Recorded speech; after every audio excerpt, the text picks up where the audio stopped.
Well, hello there, my sugar beasties. It's been a hot minute, am I right? But I just thought I'd jump on and let you know that I'm still in the land of the living, and yes, I'm still filming occasionally. So recently I made something a little bit different than what I usually make, and I wanted to share my process with you. In this tutorial, I'm going to show you the process of how I put together this gorgeous little cookie cake. It includes 3 layers of cookies. It's filled with a cream cheese frosting, topped with buttercream, and decorated with sweets and Minnie Mouse macarons. All the recipes I've used to create this guy are going to be linked in the description below, so you can head on over and make it for yourself. Now I just need to stop the press here for a quick service announcement.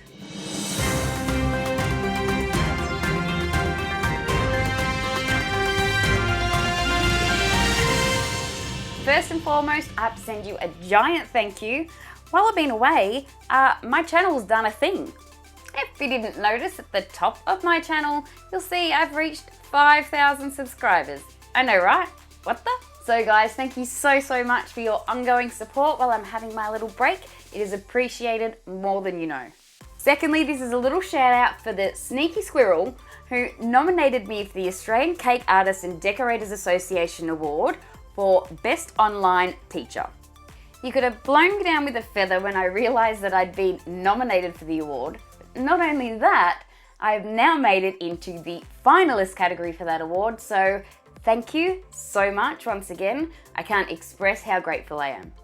And last but not least, if you haven't as yet, pick up your latest edition of Cake Masters magazine, where I will show you how I made this gorgeous party shark cake. Alright, that's enough of my rambling. Let's get on with this tutorial.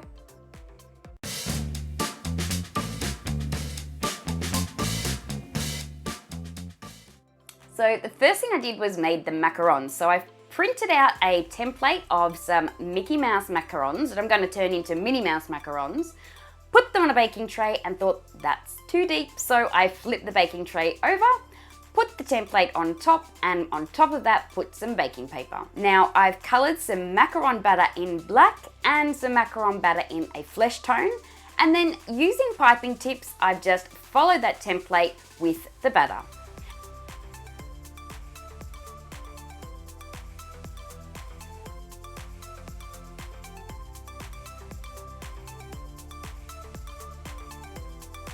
This can be a little bit tricky. Macaron batter tends to be quite sticky, so it's harder to move around and say royal icing. But I just did the best I could. They were not perfect, but I think they passed in the end.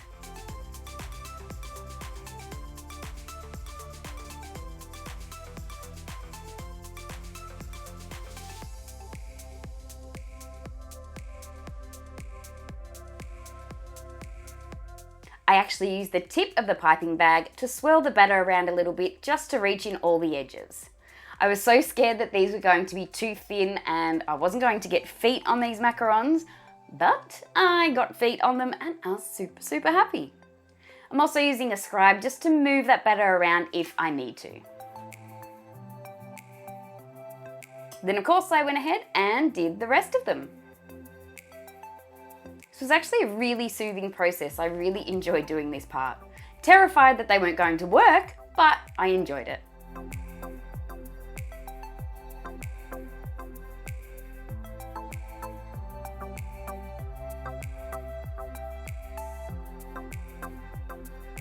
Once they were done, I just removed that template and gave them a little bit of a tap on the bench to remove any air bubbles that may be in the batter. I'll leave a link in the description of the macaron recipe that I use. Now it's time to make some decorations for the macarons, so I cheated a little bit and went ahead and used a bow mold and just made some tiny little pink bows to turn our Mickey macarons into mini macarons. Mini macarons? No, they're regular size macarons, you know what I mean.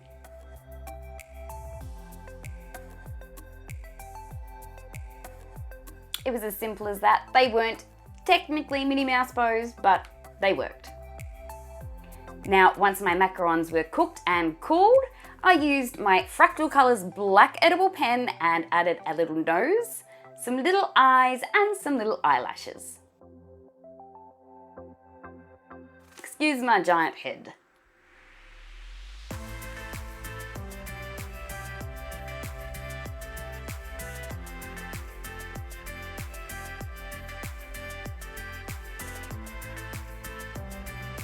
a little bit of shimmery pink petal dust and I popped that onto a Q-tip and just used that on the sides of the face for some little blushies.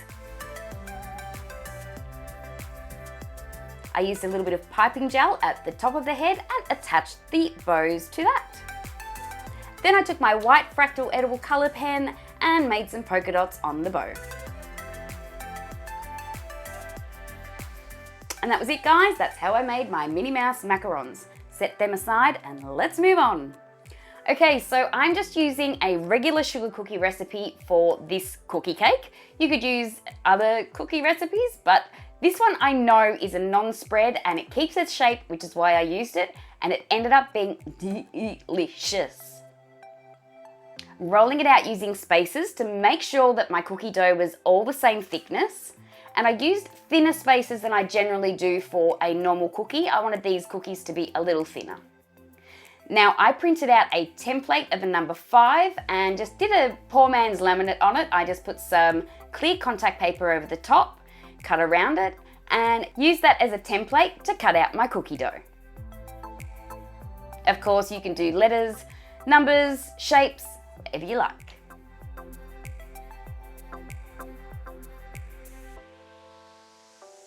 I use the lamination on my templates just so they don't get greasy and I can use them a few times.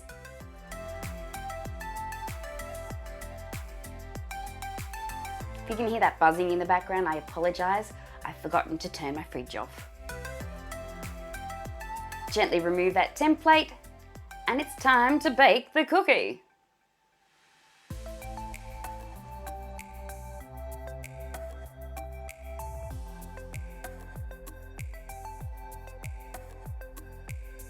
Once again, I'll leave a link to the recipe I used for my sugar cookies in the description box below.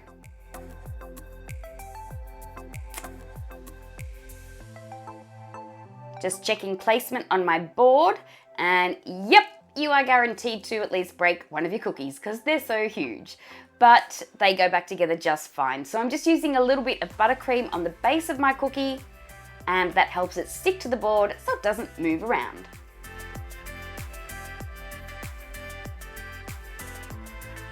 Welding them back together.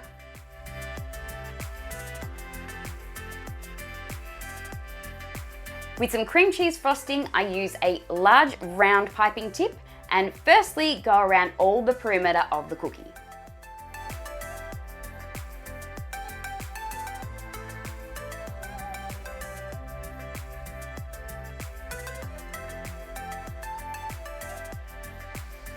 Then I fill in the center.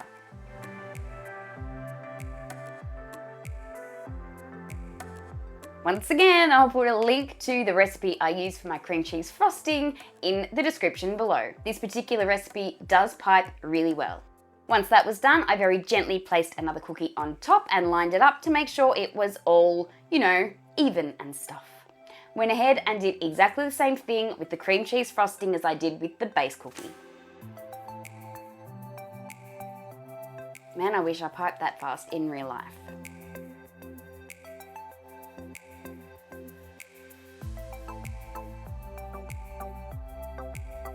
Very gently, as you can see, I'm using a board here to move the cookie because it is so big, they do crack and they do break. So I used that board and gently slid that right on top of the other cookie.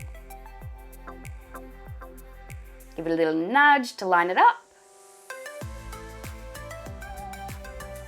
And the cookie cake is assembled and ready to decorate.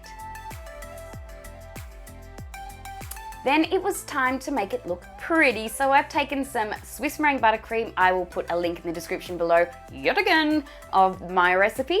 And I'm using a 1M tip and just making some little rosettes, I guess we'd call them, in a pale pink. Once again, go with your own theme, use whatever colors you like. I really had no method of how I was going to put it together. I just went with what I thought looked aesthetically pleasing and just stuck with that. And I just used different shades of pink and white, different sorts of piping tips, went ahead and covered the entire top of the cookie.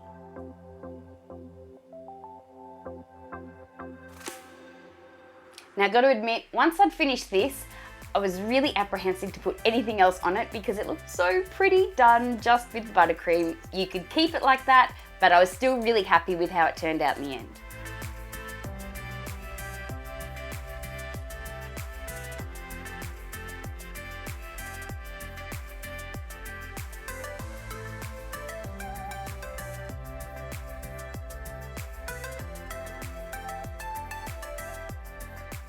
Once again, it was a strangely soothing process. Really enjoyed making this cake. Cookie cake? Cookie cake.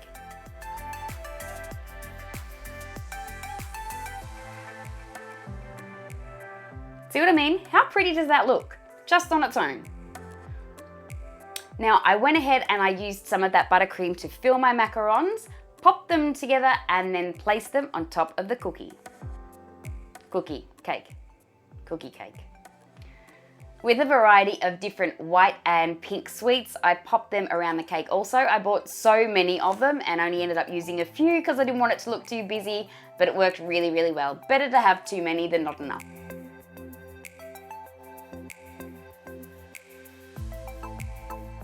Some little silver rods.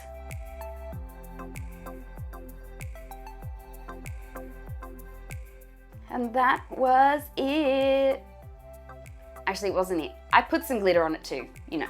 It was for a 5-year-old. It's gotta be sparkly. And that's it, guys. That's the process for putting together this gorgeous little cookie cake.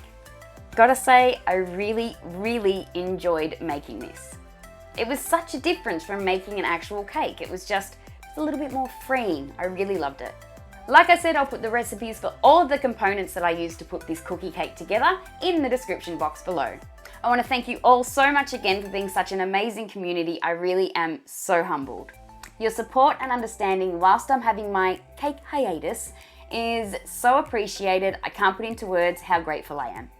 Don't despair though, I'm sure that I will pop up occasionally like this to give you a tutorial that just, you know, I feel like doing. And guys, don't forget, if you do like this video, please don't forget to give it a thumbs up. And if you haven't already, please don't forget to join my over 5,000 subscribers by hitting that button down below and hit the notification bell while you're there so you're informed every time I upload a new video. Guys, it is so good seeing you again. Thank you for joining me and I look forward to seeing you next time. Until then, you know what you got to do. Go and get your cake on, or your cookie on. Go and get your cookie cake on. And I'll see you next time, guys. Bye-bye.